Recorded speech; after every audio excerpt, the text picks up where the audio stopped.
Hello friends, good evening. Welcome to my another new mini vlog. আজকে সন্ধ্যা থেকে কেমন মনটা যেন চিকেন খাবো করছিল, তাই ভাবলাম তোমাদের সঙ্গে কীভাবে চিকেনটা রান্না করি সেটা শেয়ার করা যাক। যেমন কথা তেমন কাজ, চিকেনটাকে নিয়ে চলে আসলাম। এদিকে এসে চিকেনটাকে ধুয়ে নেওয়ার পরে ওখানে ম্যারিনেট করতে দিয়ে দিলাম। ওর মধ্যে দিয়েছিলাম হলুদ, লবণ, সর্ষের তেল আর দইটা দিয়ে দিয়েছিলাম। খানিকক্ষণ সাইডে রেখে দিলাম ম্যারিনেট হওয়ার জন্য। তারপরে এদিকে সবজিগুলোকে কাটাকুটি আর মশলাগুলোকে পেস্ট করে নিলাম। তার উপর পেস্ট করা মশলাগুলোও দিয়ে দিলাম। এবার খানিকক্ষণ ভাজাভাজির পর ওর উপরে দিয়ে দিলাম জিরে গুঁড়ো, ধনে গুঁড়ো, লঙ্কা গুঁড়ো, হলুদ, লবণ দিয়ে খানিকক্ষণ ভাজার পরে ওর মধ্যে ম্যারিনেট করা মাংস আর ভেজে রাখা আলুটাও দিয়ে দিলাম। খানিকক্ষণ কষানোর পর ওর মধ্যে জল ঢেলে দিলাম।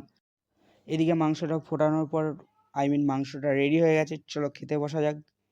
খেতেও বসে গেলাম। আমি খাই এখন চিকেন। তোমরা এরকমই নিউ মিনি ব্লগ দেখার জন্য চ্যানেলটি করো সাবস্ক্রাইব। দেখা হচ্ছে নেক্সট ভিডিওতে। ততক্ষণের জন্য tata, bye bye, good night.